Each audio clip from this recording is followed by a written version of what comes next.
So once the recording starts, it is 12 o'clock. So we're going to go ahead and get started. I will make the introduction and then I'll turn off my camera. What I didn't do when I welcomed everybody to the conference was I didn't share who I am. I'm Anne Marie Townsend. I am the president of Delaware Women Leading Government, and I'm also the city manager in Lewis. That's my job. So I am really excited to introduce Cheryl Orr to you today. I was at the spring 2021 virtual conference of the International City County Management Association Northeast, and I attended a session where Cheryl spoke, and I think either before the session concluded or immediately after it concluded, I reached out to Cheryl and said, we are trying to plan a conference in Delaware, and I would love for you to speak, because she was so inspiring. So she kept my information on her bulletin board, and then when I did call her almost a year later, she answered, and she's here today. She has had a career in government and public service, so she's got a wealth of information, and I will let you, Cheryl, share more of your background, but welcome and thank you. Great. Thank you so much, Anne Marie. So I do want to personally thank Anne Marie for remembering me almost a year later and reaching out. And I did have her information on my bulletin board. And so when she called, I was like, I know exactly who you are, and I'm delighted that you reached out. Also want to give a shout out to Melody, who has done a great job of putting this together. And I just feel like we just went along with this opportunity, and it's just been great. So thanks, Melody, for that. Let me tell you just quickly about myself, only in that, and in fact, what I'm going to do is put up the slides. Let's see here. And then just give you a little bit of background. Quiz.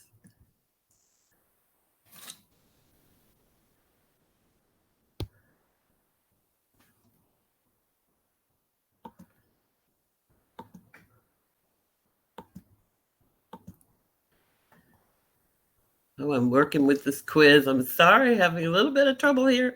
But anyway, let me tell you a little bit about myself, and then I'll find the presentation. So I'm actually living in Dallas because I retired here. But before that, I lived in the Northern Virginia area for many, many years. And for a few years moved to, most of you would know as Tidewater, but I lived in Norfolk. I actually was assistant director of HR for the city of Norfolk, and moved back to Northern Virginia, where I was HR director for the city of Alexandria, Virginia, and also HR director for Prince William County, Virginia. I also worked in Fairfax County as assistant director of HR. So my whole background has been human resources. But right before that, and I want to share that with you, is I actually was a social worker for Arlington County, Virginia for several years, where I think that sort of set me on my path. From being a social worker, I then moved into human resources, and that's been my entire career. I did take a little step out, and I went to a university as an HR director for a while and came back to local government, and also stepped out again and actually worked in the District of Columbia, putting together an HR office for a department in the DC government. So love HR, that's what I always say, and have tried to make sure that I am a partner with every jurisdiction in which I have worked. So I think that's really important. One of the pieces that sort of gives me a reason to talk about this, the diversity, equity, and inclusion, is that when I first started my career, I was asked to put together an affirmative action plan. Now, people don't generally do those anymore. They might do an EEO plan, But I was asked to put together this affirmative action plan and submit it to the State Department of Education at the time. And from then on, every time I took a job and someone saw that I had that in my background, would ask me to take on the EEO function, if you remember that. But out of EEO, which really was much more where actually we did more investigations, but I always moved it towards training from a preventive perspective. And so through the years, providing training on sexual harassment, on harassment in the workplace. I was around when ADA actually first came out, and we had to implement that in the workplace. And then subsequently, I would say at the last major job that I held was for the city of Dallas, where I was hired to be their ethics and diversity officer. And it was an honor because I was asked to put together their diversity office as well as their ethics office. And I spent 2 years doing that. And as of today, there is a full-fledged diversity equity office in the city of Dallas, as well as a full-fledged ethics office in the city of Dallas. So again, just honored to have been able to think about and put together the original ethics and diversity office for the city of Dallas.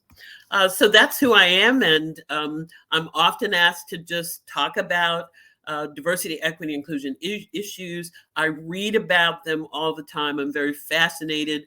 The transition from the whole EEO realm to now diversity, equity, inclusion.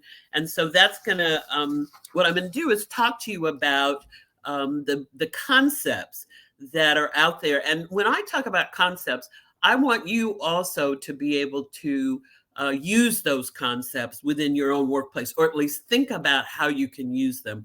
That's really what's important to me, not just to tell you of things that yet you may or may not want to hear, but to tell you things that you'll be able to then go and use them in your workplace to make your workplace a better place to be. So the learning objectives, let's see how we move this. There it is. So the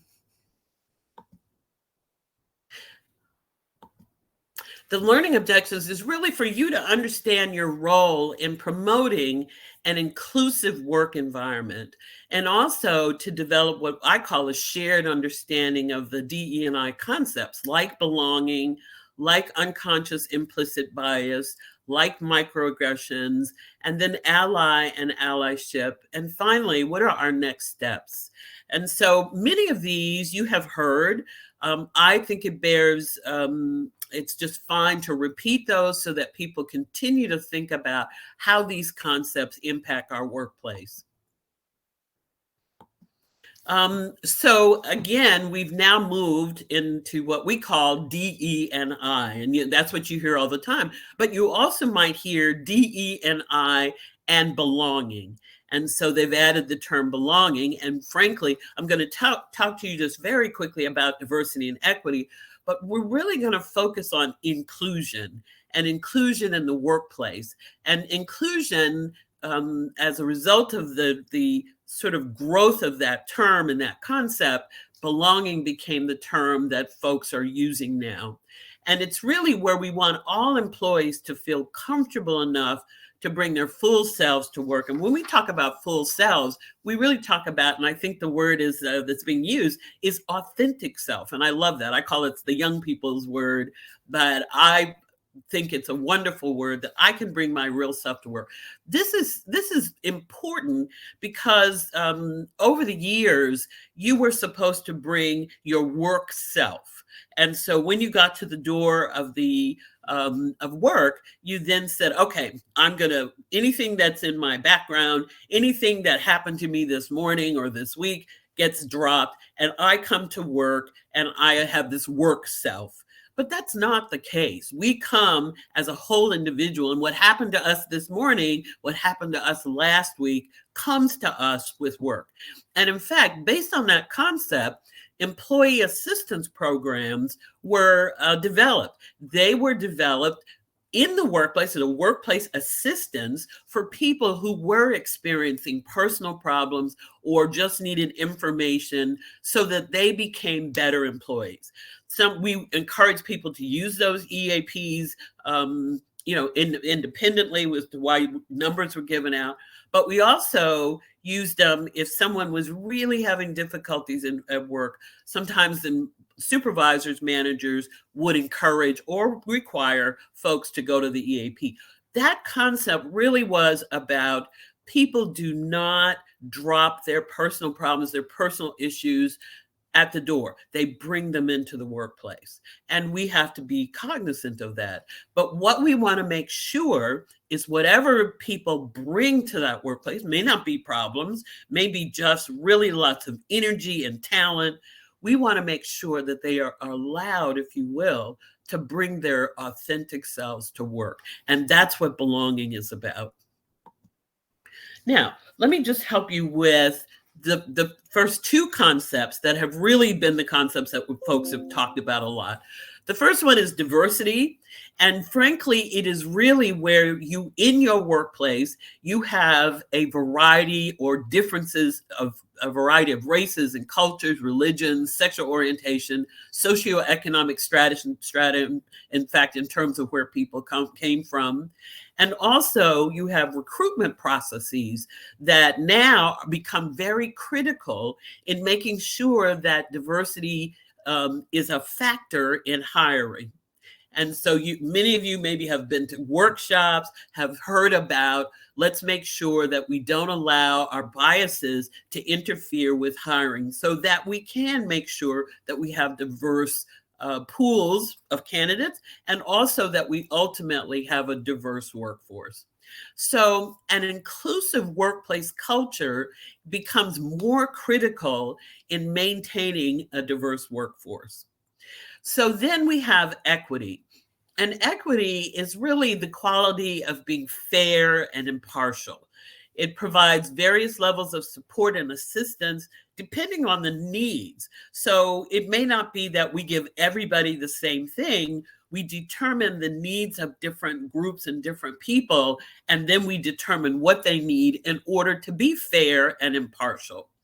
From a public policy perspective, though, we view decisions, and hopefully we view decisions through what we call equity lens.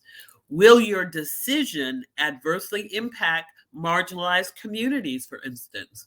So making sure that your decisions impact all communities, not just certain communities, but you would then, in making your decision as a public policy decision maker, would make sure that all communities are looked at, and how will your decision impact all of those communities? And then do your policies and your procedures and your guidelines adversely impact any group of employees? And now folks are asking for equity audits so that you can determine whether a policy or procedure or your guidelines doesn't really adversely impact any particular group. Does it adversely impact African Americans? Does it adversely impact women? Just anyone. And so asking for equity audits to determine that so you can modify those policies are frankly what's going on across this country, not only in the public sector, but in the private sector.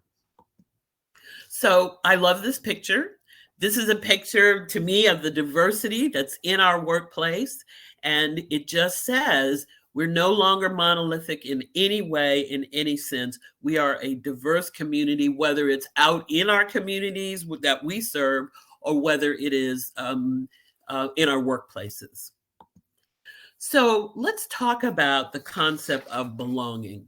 As I said, it emanates from inclusion. And if you feel included, then you feel like you belong. And so from a workplace perspective, now let me just be clear. I only talk about diversity, equity, inclusion from a workplace perspective, because that's always been my focus. That's what I think about. That's what I thought about when I was working in the field of human resources. And by the way, now I'm made myself a consultant, and I not only consult on HR issues, but I also do a lot of work around in the DE&I field. But again, it all focuses around the workplace. So what is this belonging that we're talking about here? Belonging refers to an individual's sense of being accepted.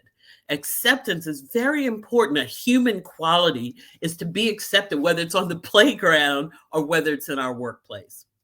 Belonging is also defined as the feeling of security and support when there's a sense of acceptance, inclusion, and identity for a member of any certain grade or any group or race. And I want you to notice that this definition came from SHRM, Society for Human Resource Management, has hundreds of thousands of members. Many of us use it as our resource for lot of the work that we do. So SHRM said this is what belonging is. And then finally, the great Harvard Business Review. And I actually am a member. You could be a digital member, but I want to actually get the book. So I actually pay to get the actual Harvard, and I save them because their articles, their thinking, their writing is, from my perspective, so prolific. So from Harvard Business Review, they say belonging means that everyone is treated and feels like a full member of the larger community and they can thrive. And please keep that word in mind. We want employees that come to our workplace to thrive. We want them to give what they have. We want them to feel like they belong there. And then we want them to thrive in our workplaces and in our communities. So that's really the beginnings of what is belonging. The second piece, sorry about that.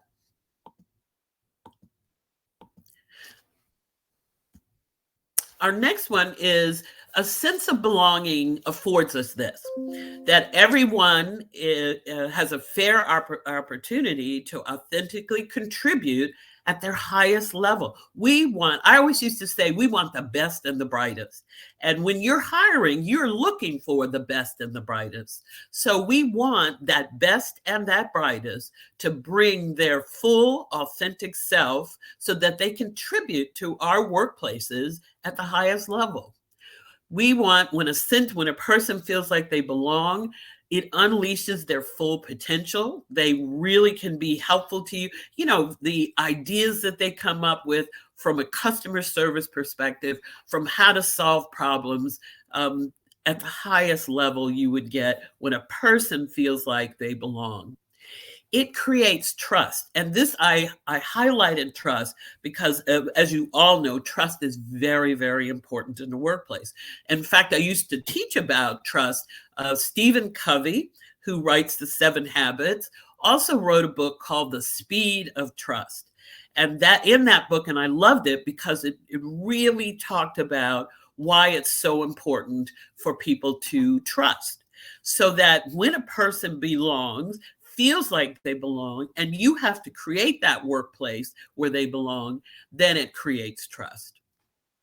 It also allows for innovation and creativity. That whole problem solving isn't just a perfunctory kind of process. It now is full of innovation and creativity to move your organization, your jurisdiction to where you want it to be. Finally, it produces the best results for the organization. It is the person we are thinking about, but ultimately it's the organization that we really want to, and when I say organization, I mean your jurisdiction. So not belonging renders people silent. I don't speak up because I don't feel like I really am being heard here. Ineffectual, which is absolutely what we're not interested in having in our workplaces, and frankly, distant. So we want people to feel like they belong. So let's figure out, I don't know why that's getting in our way there. Let's figure out the next one. So I have a question. I'm going to put it up and it's going to be in a quiz. And please, the NA is just a placeholder. I'd like for you all, if you would, on the quiz, how many of you have worked in a workplace where you felt like you belonged? And so, yes or no?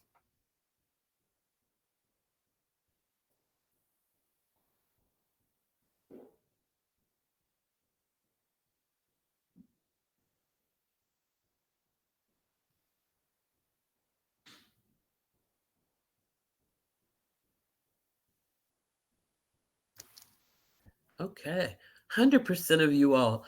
So let's end the quiz. And this, let's see if we can, if it makes the, oh, that's, so we saw 91%. I was trying to think if I could go back to that quiz and get the results. But as you saw, 91% of you all said you have. What I would like, we're going to end that quiz.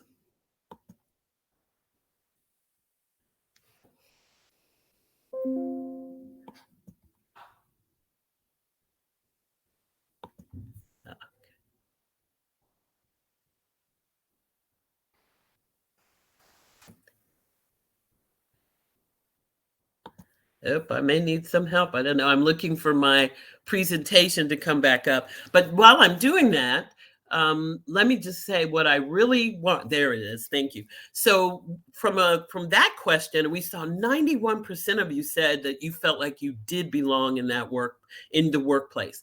What I want is for you to think about and actually just write down 3 reasons you felt like you belonged in that workplace. What was it about that workplace that said, I belong here?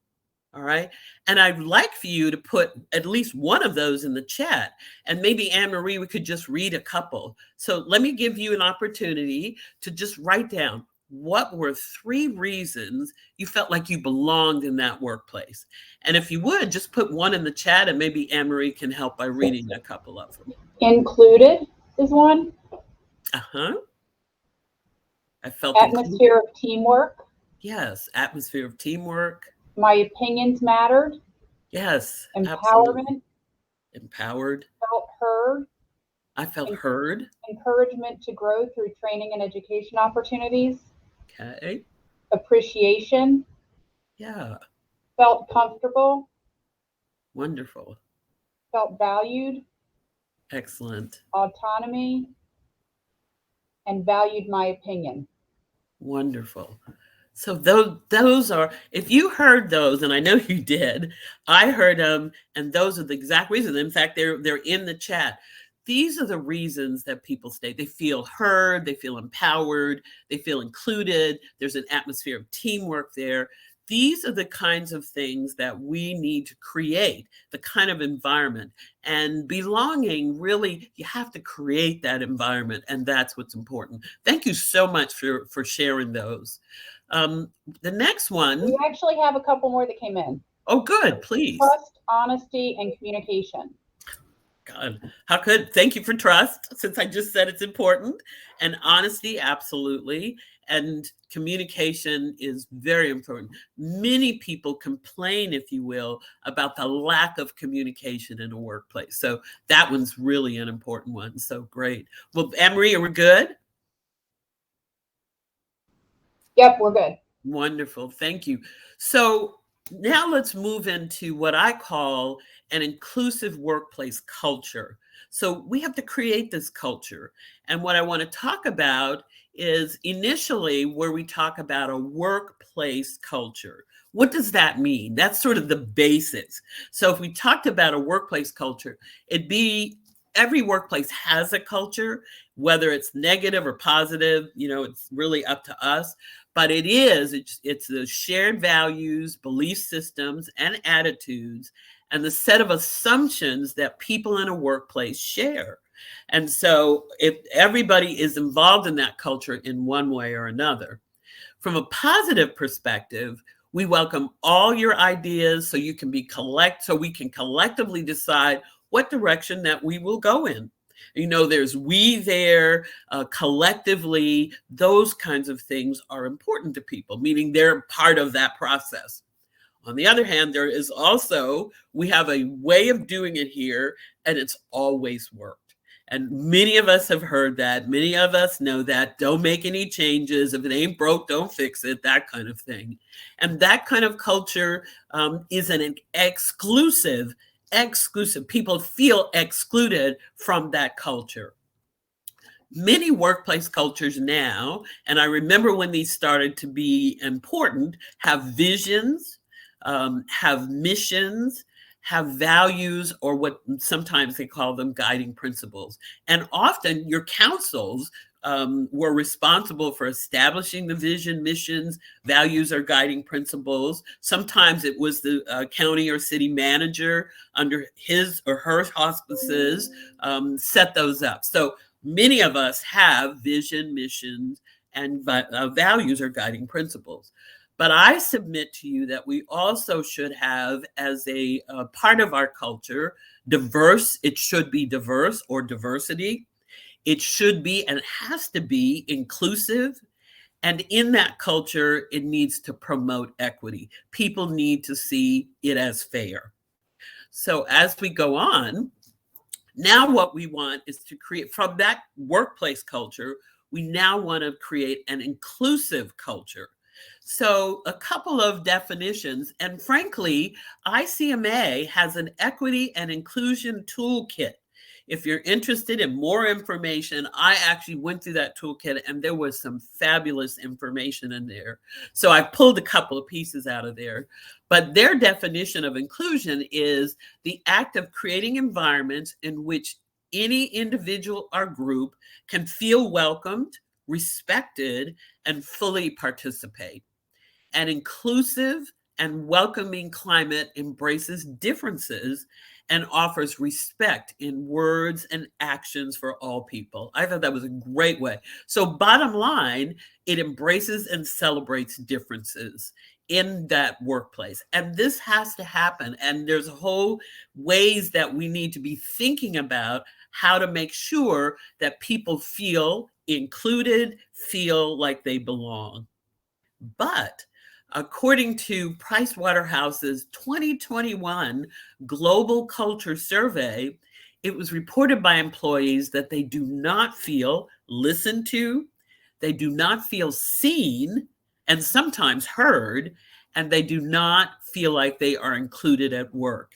And it was interesting because the article said ultimately CEOs or the executives had a much rosier outlook, which just said to me that a CEO or a city manager or county exec may see their organization differently than their employees do. And you want to make sure that you're on the same page as your employees. And you all know that employee engagement surveys are ways to do that. There's all kinds of ways to make sure that you, as the head of the organization, really know what your employees think and feel.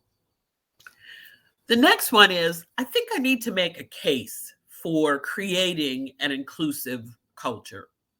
So I found these. This article was an organization called Virgin Plus 2021. And they said that 8 of 10 candidates, and usually these reports are a result of a massive amount of research and surveying, and then bringing that information back and putting it together in articles. So they noted that 8 of 10 candidates report inclusion is important when choosing an employer. So from a recruitment perspective, I thought this was an interesting statement because it presumes that candidates know what inclusion means, knows what inclusion looks like in an organization. 4 of 10 employees surveyed report that they would leave their company for a more inclusive one. Again, they know what they're looking for. So from a retention perspective, we really want to make sure we have an inclusive environment. Inclusive teams make more effective business decisions 87% of the time. So when a person feels like they are really part of that team, they then can make quality business decisions. Business decisions or decision, and a business decision is a broader term, not only for private sector, but certainly for the public sector. And then diversity on executive teams increase the likelihood that the team will financially outperform others in the same industry. So that is important, to see an all-white male, to see an all-female, to see an all African-American female, or an African-American or Asian, anything that is not diverse folks are saying is not helpful. And so, and actually hinders business performance. So we want to make sure, and I have some other data that I'm going to share with you, that diversity on executive teams, on your senior level, your executive team is very, very important in terms of folks looking at that team for a model. The next part is there's a couple of studies that I pulled. This one's a little bit older, both of them are, but I thought they really said gave important information. And the first one is Burson and Deloitte noted that companies with inclusive cultures are 8 times more likely to achieve better business outcomes. Deloitte study in 2013, when employees think their organization is committed to their success, supportive of diversity, and they feel included, their ability to innovate increases by 83%. I mean, it's astronomical that simply feeling like I am committed to that the organization is committed to their success, that the organization is supportive of diversity, and the person feels included, they are much more creative and they can contribute much more to your organization. Also, the Deloitte study found that 94% of executives and 88% of employees believe that the culture is important to business success. Now, what I thought when I saw this is the 6% between the number of employees and executives are 6% of executives who are not seeing that employees think that the culture is important. So we really want those executives to make sure, as I said earlier, but leadership is really important, is understand where your employees are at. And I really have to say HR is part of helping you do that. And also chief equity officers can also participate in that. So I have a case study, and so get ready for the chat for a minute. A letter of resignation was submitted by a valued and relatively new employee, came as an organizational shock. The departing employee started 6 months earlier and brought valuable skills. The salary was substantial. No one noticed the signs of discontent. So why did the employee leave? So during the exit interview, the employee stated, "I don't feel like I belong here, and I don't think anyone really understands who I am." I want you to put in the chat, and Anne-Marie, just read a couple of these. What do you think happened there? Why did a valuable, relatively new employee quit?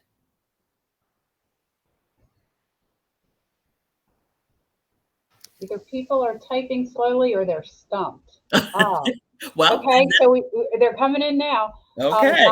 Not being listened to. Yes, Poor thank you. communication. Yes. Was not made to feel welcome. Didn't feel part of a team. The hire wasn't properly introduced to the community.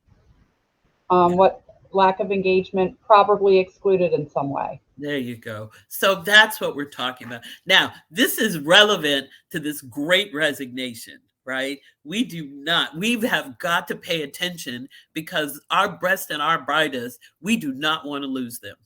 And I just was in a workshop where we talked about this whole resignation and the local government. It was a workshop with local government executives.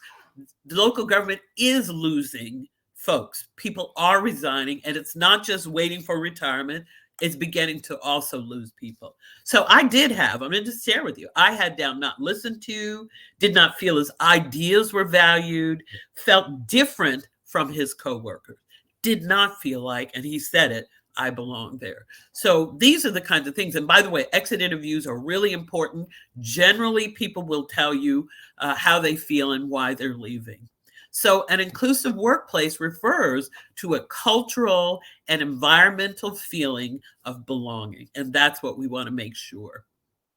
Now, this is a little tight, but I thought this was important. I love McKinsey. I don't know if you all have read their reports. They put out some of the best workplace reports in the world. And so two of them I kind of combined. The first one was a report, a 2021 report on diversity wins, how inclusion matters. And then a 2021 report on women in the workplace, which I read them all. I've read several years worth of them. And I wanted to give you some information from those reports. One of the things is I'm focusing today on women for two reasons, because this is a women leading government conference and because this is Women's International History Month. So even though the report talks about the differences across the spectrum, I'm focusing on women at this point. So, important conclusions.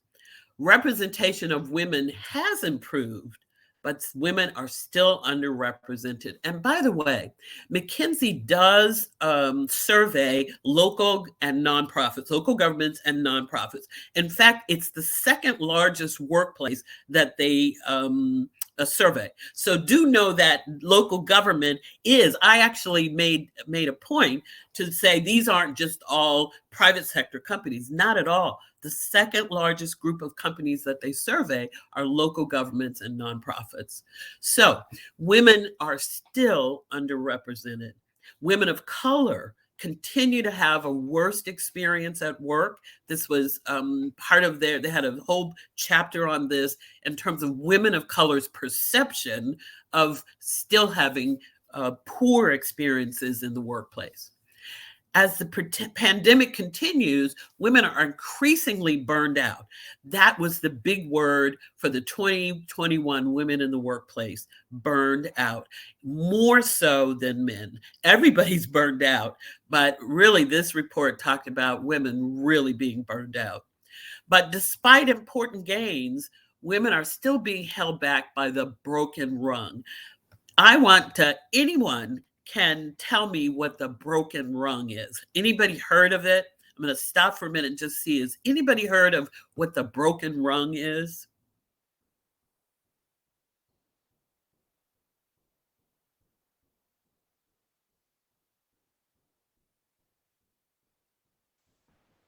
I think you've stumped us again. This is good. And I want everybody to remember this because this is talked about in the private sector all the time. This is where folks get a glass ceiling at a professional level, and where they are not being hired in their numbers and their representative numbers to the management level. So the broken rung says lots of qualified professional women or technical women who then are not being hired in their equal numbers to management level. And there have been many, many reports that have talked about that. And I will tell you, Walmart was actually sued many times by women who said, we worked in stores, we did all the things that we could do, but when it came time to be promoted to management level, our numbers were not promoted in the numbers that we were applying. And so this is really a piece where women start to get stymied, if you will, is at the level when they start applying for management level jobs. So women are setting a new standard for leadership by supporting their teams, being active champions of DE&I. They are more likely to mentor or sponsor at least one woman of color. So women are out there saying, we're going to do the things despite them being, I call it tired, sometimes exhausted. That's really what you would call burnout, but they're still doing things as it relates to DE&I in the workplace. Companies with women in leadership are more likely to face certain microaggressions, and I'm going to talk about that later, but they're more often interrupted. They are more often judged, so they have judgmental questions that are asked of them, or they commented on their emotional state and many other kinds of things. So again, women are more likely to face certain kinds of microaggressions. LGBTQIA plus women and women with disabilities are even more likely than women overall to experience microaggressions. Companies with more than 30% women on their executive teams are significantly more likely to outperform those with between 10 and 30% women. So the bottom line is the more women on that executive team, the more they outperform other companies, other jurisdictions. It is important to have women on the executive team. When employees believe that they have equal opportunity and the workplace is fair, then they are 3 times more likely to say they are happy. What a word to use for the workplace, but it is an important word. They are happy with their career and will stay at their company longer. So that's what McKinsey said. And again, they survey thousands of companies, jurisdictions, businesses in order to get this data. So I have a quiz for you. Let's see if that's my quiz. Okay. There are several questions. I think there are 5 questions. I'd like for you to take opportunity, go through each of the questions and answer them.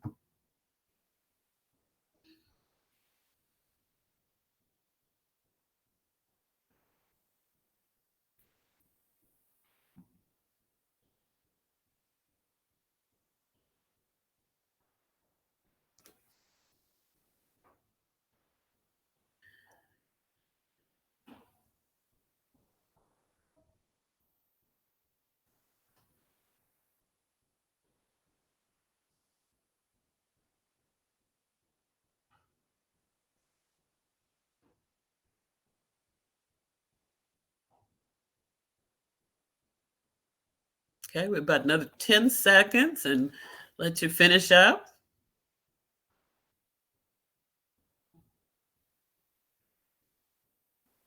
Okay, looks like we're all done. I'm going to use this to go over because I want to make sure I don't lose on my results. So my organization takes time to listen to differing opinions. That's really a wonderful yes from the audience. And so that's really the beginning, frankly, of a inclusive work environment. So that's great. And, I actually went back and put the do not know because sometimes people don't, and that's important. And so hopefully this spurs you to go back and say, does my organization listen to differing opinions? My organization encourages open discussion and around sensitive topics, race, gender discrimination, LGBTQIA+, the array of issues that tend to be sensitive and difficult to talk about. About 41% of you said yes, 23% said no, and 27% said they do not know. And the NA it doesn't really mean anything. So I'm going to put the NAs into do not know.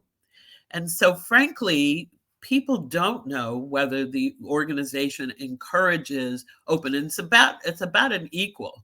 And so what I would say is you go back to your organization and see if these topics. Now, in order to have conversations around these topics, you really do need to have skills.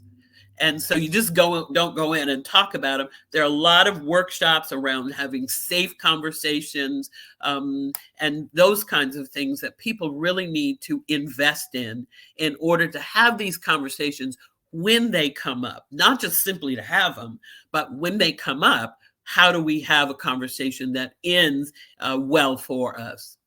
My colleague takes the time to know my background and my story. Again, 74% of you said yes, and that's great.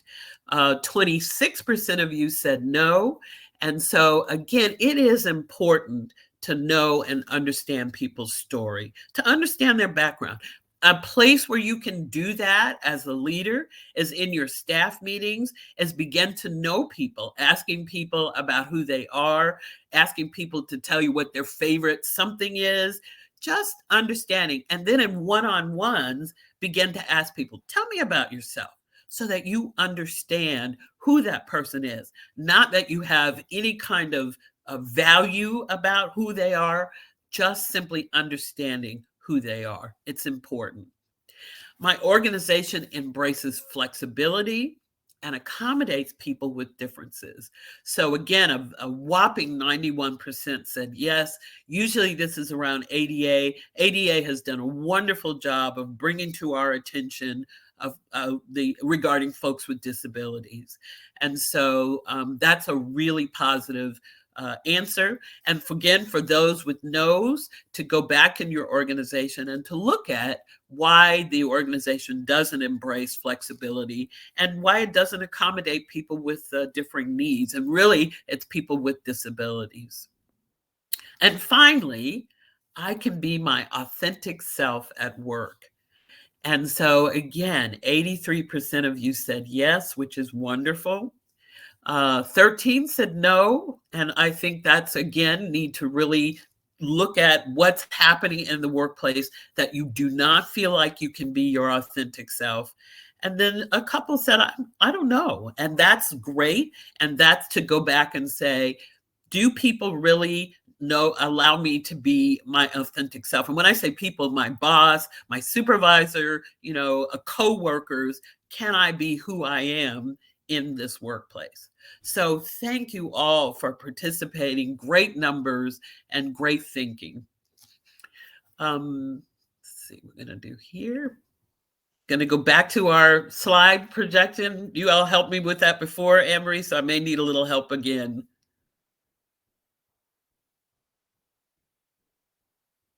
Is it that one? Yeah, there we go. I did it myself. All right. So the quiz, thank you for participating. I think those are important questions as we think about and here they are for you. And I have sent this presentation to Melody, sorry, and you are welcome to take parts of it, to take the whole thing, and to use it, because I think the material that I present, I want people to use it. I look at it as reference material. So please, if you want, go out and get it.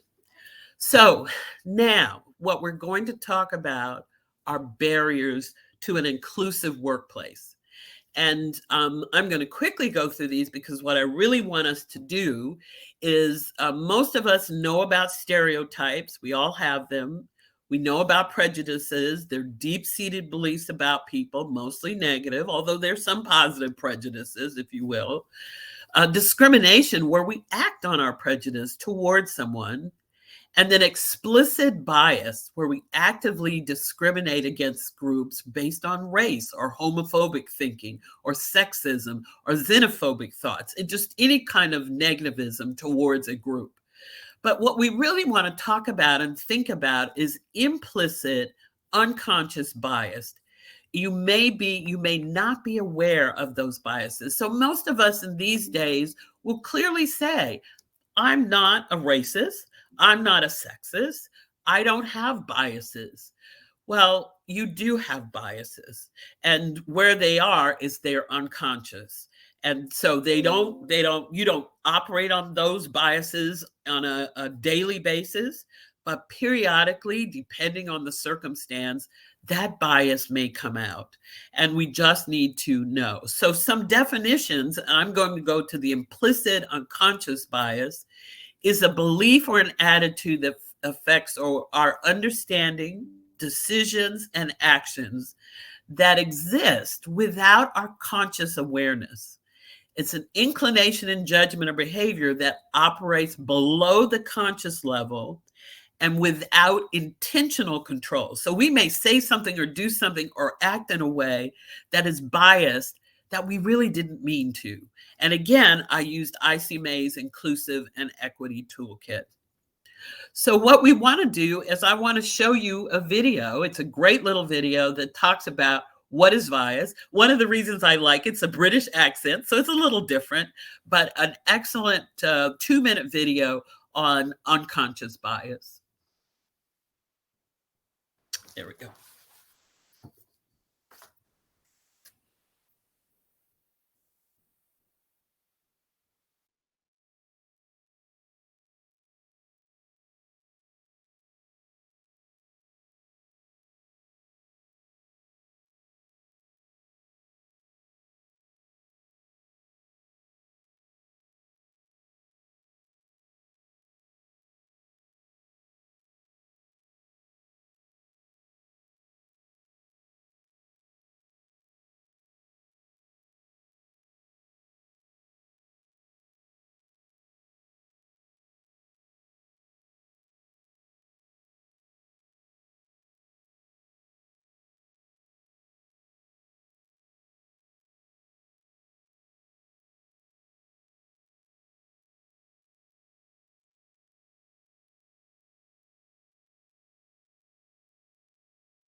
It's great.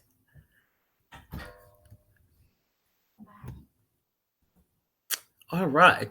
So back to our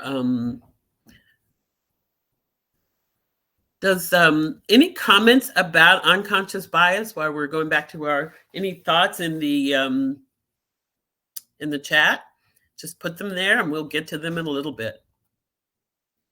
So what I want to think about is I want to go through these terms so that we get through them and then you can think about them more. And any questions you have, certainly send me an email or in any way. But I also want us to be clear about microaggressions and ally.